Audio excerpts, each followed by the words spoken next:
I took retouch off so you can see this shit. I'm so hot right now.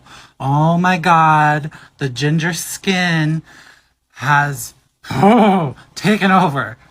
Oh, it's not even a sunburn. I'm just sweaty. Does anyone else really hate being like pasty white? Like, look how fucking white I am.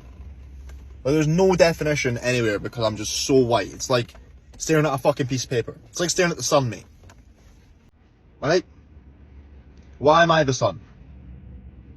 Like, oh, why?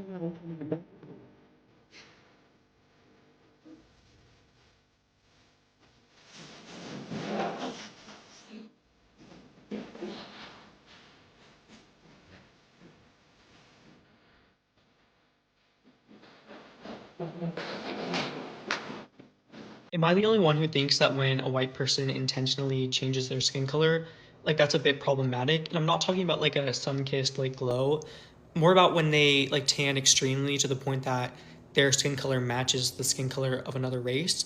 Because I don't really hear a lot of people talking about it, and it just feels super off to me because I feel like white people, they're able to like change their skin color to match another race, but at the end of the day, they're still white, and so they don't have to go through what the other race that has that skin color has to go through, if that makes sense.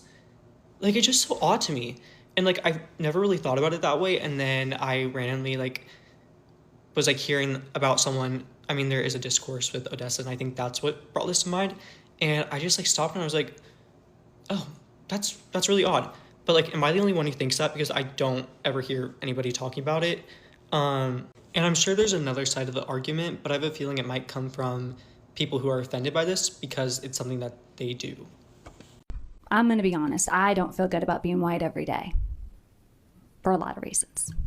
Because it's a point of privilege that I get to move through the world in a way that so many of my other colleagues and friends and family members in the community don't get the privilege to do.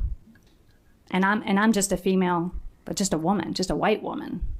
If I was a white man, I would be functioning from a point of an even greater privilege. I think we're missing an opportunity when kids have a moment to reflect about how the color of their skin does and does not allow them to move through the world. Running to them and trying to stifle that and trying to say you shouldn't feel bad, so we don't want to ever expose you to something that is going to make you have to pause and have maybe some internal feelings. It's a missed opportunity for some really good dialogue. Have you ever wondered what it would be like to have skin that reacts very differently to the sun? In today's video, we are looking at some clips of the white people sharing their frustration about their skin color, especially when it comes to dealing with strong sunlight.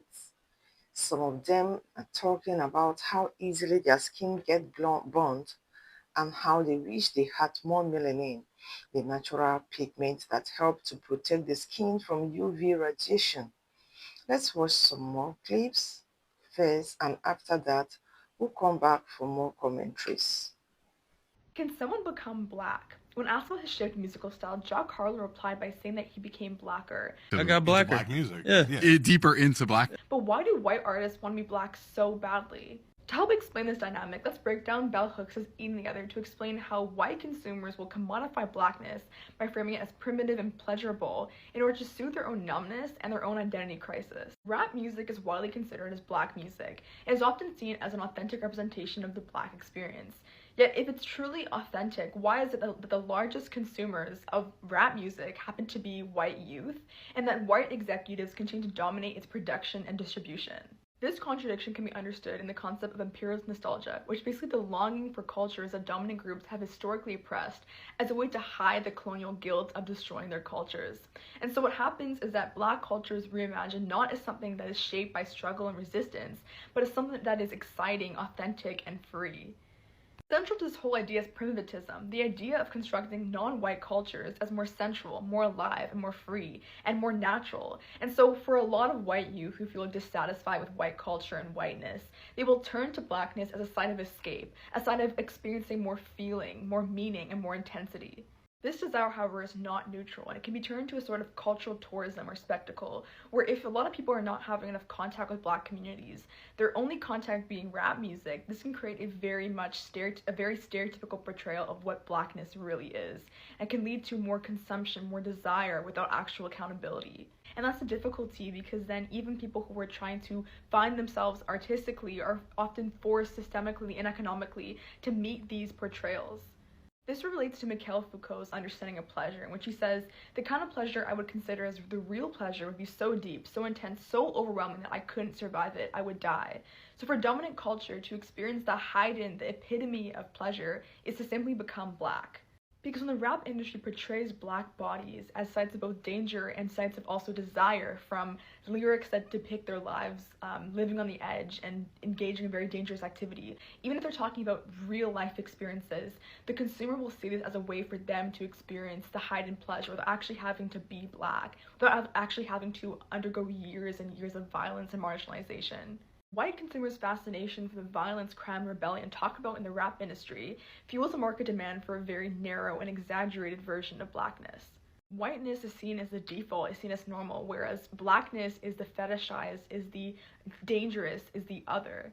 The logic behind eating the other is powerfully seen in Get Out, where the Armitage family is literally selling Black bodies in a way to offer physical and sensory enhancements. The desire to inhabit Chris's body reflects the same belief that Blackness offers something more powerful, more vital, and more pleasurable, and that the person who gets to wear Chris's body gets to just wear the best parts, more pleasurable parts, but not actually experience the structural barriers that continue to oppress Black people today. Essentially, by sensationalizing their bodies, they're able to feel as though they're more alive, they're able to consume the other. Here's the caveat: when rap music is constantly desired for being dangerous, it can easily transform into anti-Blackness. This connection is evident in the 2019 killing of Elijah El-Amin, a Black teenager who was murdered by a white man for listening to rap music because he felt very threatened by people who listened to it. So we can really see how stereotypes of danger, of violence that is perpetuated in the rap industry, but at the same time desired and wanted and fetishized, are the same things that can continuously harm Black communities. Now that we both understand the concept of eating the other, imperialist nostalgia, and the ways in which the commodification and fetishization of Black culture shows up in the rap industry, I think we can both understand better why Jack Harlow's statement was so harmful. Because to say that he's become Blacker is not simply a comment on his music style, it reflects a broader and cultural logic in which Blackness is treated as something that can be easily adopted, consumed, and culturally appropriated. This highlights a fundamental inequality within the rap industry and society as a whole. While white artists have the freedom to explore different genres and get to actually profit off of different Black cultural forms, Black artists themselves are constrained by expectations to perform very narrow, very exaggerated, very stereotypical identities and forms of Blackness in order to achieve commercial success. Because while Jack Harlow can pick out the parts of Blackness that he deems more pleasurable, as more cool and more artistic, he has the privilege to basically stay away from the systemic discrimination, surveillance, and violence that shapes the lives of Black artists every single day. Nobody hates white skin quite as much as white people. As you can probably see, I am not a very melanated person. My melanin comes in the form of freckles. All my life, especially when I was younger, when my skin was fresh and new and not so sun damaged, I was ripped for the colour of my skin, for my complexion. Only ever by other white people. I have been told, get some fake tan on there, girl. Get to the sunbeds. Take some melanin injections to help you tan better. And when a little bit of sunshine comes to the UK, what do we see immediately?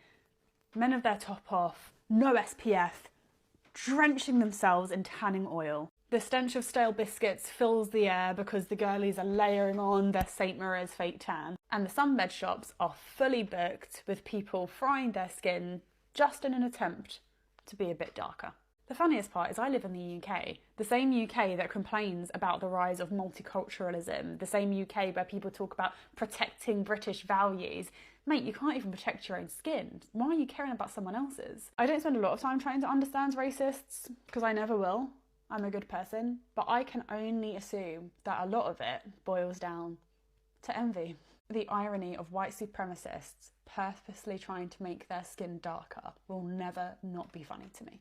Oh, I do think that white people are absolutely jealous of black people, specifically with the community, and also with like fashion and music and everything else that is appropriated. But by design of what whiteness is, it inherently lacks community. And I think we're absolutely jealous of that. And I've heard biracial people say that they do see that difference in their own families. Because in addition to European cultures being more individualistic than cultures from Africa, South America, and indigenous North American cultures, the invention of whiteness in America erased a lot of ties to actual culture. So when I say like white people, black community, I'm not talking about like Polish people or German people or Irish people. As I explained in my book, I just wrote the intro and I'm working on the conclusion today. Y'all keep me in your prayers. In the course of human history, white is a relatively new term. As we discussed in the introduction to this book, white is a North American term emerging from the 1600s as a term to justify the enslavement of Africans and squelch revolts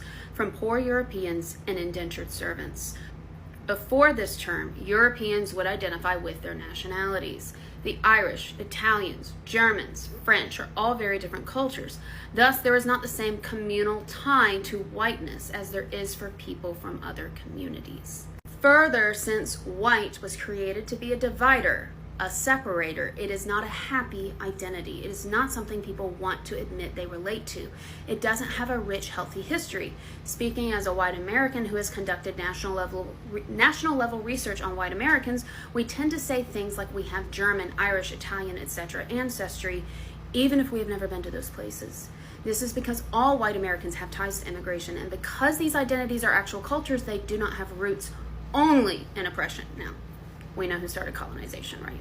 So this is the book I'm trying to finish by Monday and send to the editor. There's a free chapter in my bio if you're interested on one of the unwritten rules of work. The book is predominantly about class, but I talk about 3 other identities that you can't talk about class without talking about these other identities, and race is absolutely one of them. The main issue being discussed here is how white people struggle when exposed to sunlight.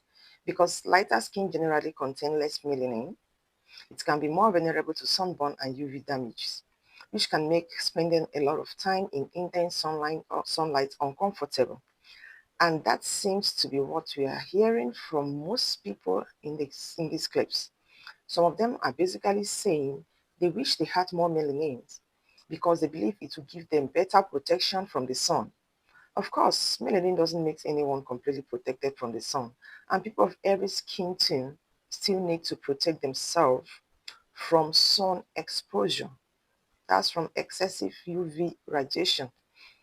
But it is interesting to hear people openly talking about wishing they had a different natural level of pigmentation. It also shows how something that one person may take for granted can be something another person wish they had. Well, for the white people, I will advise the use of SPF 30, that is sun protection factor 30, staying in the shade, wearing protective clothing, and limiting prolonged exposure to strong sunlight so that it can reduce the sunburn and UV damages they are complaining of. Let me know your thoughts in the comments section. Please, if you're here for the first time, subscribe to the channel, like the video, and also share it for more interesting topic. Thank you.